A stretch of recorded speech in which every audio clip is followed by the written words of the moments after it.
When I was in the 4th grade, our teacher, Mrs. Huber, made us memorize the Robert Frost poem, Stopping by Woods on a Snowy Evening.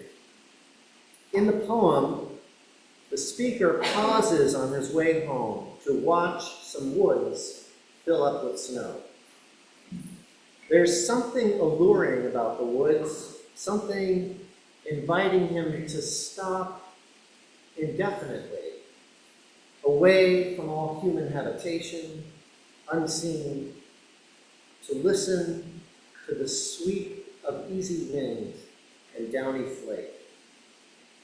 In the last stanza he says, "The woods are lovely, dark, and deep, but I have promises to keep, and miles to go before I sleep, and miles to go before I sleep." So there we were, a class full of 9 and 10-year-olds discussing this poem. And I remember Mrs. Huber asking us what we thought that last repeated line was about. A number of us pick-me hand-raiser types made valiant efforts to explain it, but clearly we were missing something because she kept waiting. And then, Mark Fager, not his real name, the class screw-up, raised his hand and said, "It's about dying." Mark was a kid that most people didn't like that much. He had a husky voice, pale skin, and thick, wavy brown hair through which he was always swiping a comb from his back pocket. He gave off a sweet, sickly smell. He strutted around a lot. He sat low on the 4th grade pecking order. He used to talk about Agent Orange and how his dad had died from exposure to it in Vietnam. The emotional reality that lurked beneath those stories was really just a fog to the rest of us, who had mostly lived our lives untouched by real loss.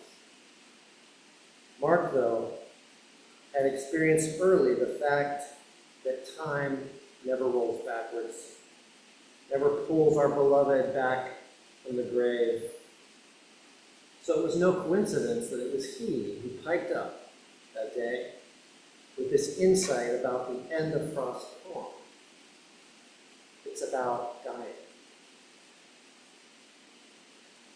And it was no coincidence when Mrs. Huber's husband died in a boating accident 2 years later that Mark was the driving force behind a secret collection from kids in the school to buy Mrs. Huber a bouquet of flowers. In this effort, he formed an unlikely alliance with my best friend Colin and me. We were 6th graders then, top of the school, and already starting to settle into the divergent tracks that would deliver us into our eventual stations in life. Anyway, the 3 of us collected the money, and one of our moms bought the flowers. Then we showed up at the end of school one day, back in our old 4th grade classroom, filled with kids who now seemed puny and young. Mrs. Huber looked up in surprise. She was a tall woman, giraffe-like and graceful. She'd been our favorite teacher, all 3 of us. And I remember feeling tongue-tied. I think one of us stammered out something like, "We got you these because, your husband." She tilted her head and smiled at us. And she suddenly looked worn out in a way that I had not known an adult to look. We let her give us each a hug, even though we were pushing 12.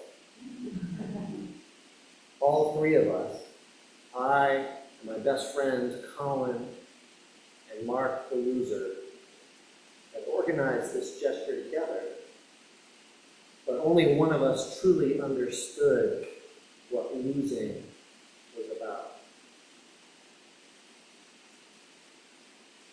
Celtic spirituality, offers this notion that there are places and times in which the membrane that separates heaven from earth becomes thinner. The otherworldly and the this-worldly touch each other, and we, on this side of the divide, find ourselves in the presence of the heavenly and of those who've entered it. That's very much the spirit of this day in the calendar of our worshiping life as Christians, this All Saints Sunday. We display photos, we light candles, read names, to honor and connect with our loved ones, to acknowledge how alive they still are to us. We invite God to make the space between the living and the dead thin, to help us reach across it for nourishment and strength. And I think that's very much what Mark Fager was trying to do in presenting Mrs. Huber with those flowers in honor of her husband. He understood that death brings a double loneliness. The loneliness of the loss itself, compounded by the loneliness of the social silence which surrounds that loss, because people are embarrassed, or don't know what to say, or don't want to remind the mourner of the person who died, as if he or she could possibly forget. Mark, whose mother had remarried a man we heard unpleasant things about, knew that loneliness well. He knew that the worst thing to do was to step past a death as if it had never happened.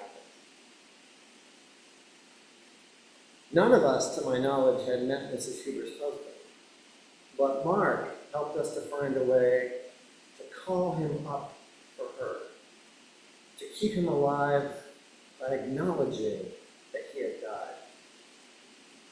I know that sounds like a paradox, but I believe it's true. It's no accident that when Jesus calls Lazarus from his tomb in today's reading, he calls him by name. Lazarus, come out. Naming the dead, remembering them, telling stories about them, opening ourselves to their presence within and around us. That is how to touch them in their ongoing aliveness.